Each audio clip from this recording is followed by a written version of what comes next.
দক্ষিণ কলকাতার রবীন্দ্র সরোবর বা ঢাকুরিয়া লেক বা জাস্ট লেক এর ভেতরে 3টে কামান আছে, এবং আমরা সবাই সারা জীবন ধরে শুনে এসেছি যে এই কামানগুলো নাকি সিরাজউদ্দৌলার কামান। কিন্তু এই কথাটা কতটা সত্যি? Rabindra Sarobar is an artificial man made lake. এটার এক্সকাভেশনের কাজ শুরু হয় ইন দ্য 1920s। এই কাজটা শুরু করে দ্য ক্যালকাটা ইমপ্রুভমেন্ট ট্রাস্ট। এই অঞ্চলে তখন একটা ছোট মুসলিম সেটেলমেন্ট ছিল, আর জায়গাটা মোস্টলি জলা ছিল। লোকজনকে সরিয়ে খুঁড়ে টুড়ে লেক ফাইনালি তৈরি হয় ইন 1929।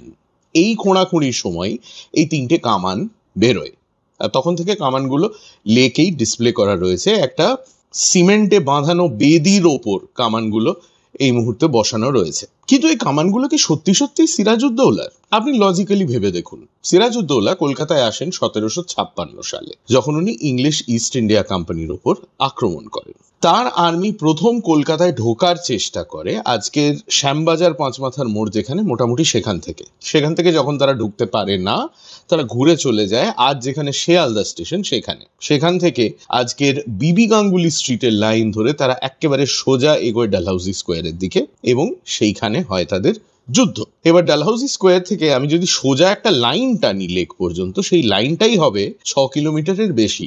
6 কিলোমিটার পেরিয়ে সিরাজউদ্দৌলার আর্মি ঢাকুরিয়ার জলার জঙ্গলের মধ্যে কি পিকনিক করতে এসেছিল? কিন্তু তাহলে এই কামানগুলো কার? একজন জার্নালিস্টের একটা ইন্টারেস্টিং থিওরি ছিল যে এই কামানগুলো সম্ভবত টিপু সুলতানের ফ্যামিলির হতে পারে। এবার আপনি ভাবুন, আপনি লেক পেরিয়ে গেলেন, আর একটুখানি এগোলেই টালিগঞ্জ আনোয়াশা রোড, ওই অঞ্চলটা, এবং ওখানে কিন্তু টিপুর ফ্যামিলি মেম্বাররা বহু বছর ধরে রয়েছে। এবার এমন হয়তো হতে পারে যে তারা তাদের সঙ্গে কিছু কামান নিয়ে এসেছিল যেগুলোকে অকেজো করে দেওয়া হয়েছিল।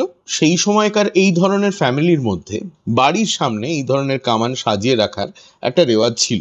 তাহলে কি এগুলো টিপু সুলতানের ফ্যামিলির কারুর কামান, যেগুলো ইভেন্চুয়ালি অ্যাবান্ডন্ড হয়ে যায়? এইটা জানতে গেলে তো কামানের মার্কিং গুলো দেখতে হবে। মার্কিং কি জিনিস? এই ধরনের কামানের উপরের দিকে একটা ফুটো থাকে, যেটাকে বলা হয় ভেন্ট। আগুনটা সেখান থেকে দেওয়া হয়। সেই ভেন্টের উপরে থাকে কামানের মার্কিংস, এরকম। এই মার্কিং গুলো দেখলে কিন্তু একেবারে কার কামান, কোথায় তৈরি, কোন সালে তৈরি, সমস্ত কিছু জেনে যাওয়া যায়। কিন্তু লেকের ক্ষেত্রে সমস্যাটা হচ্ছে, এই কামানগুলোকে যখন ওই সিমেন্টেড বেদিটার উপর বসানো হয়েছিল, তখন কামানগুলোকে উল্টো করে বসানো হয়েছিল, মানে মার্কিং গুলো নিচের দিকে। এবার যদি ওই কামানের মার্কিং দেখতে হয়, তাহলে আগে ওই সিমেন্টের বেদিটা ভাঙতে হবে।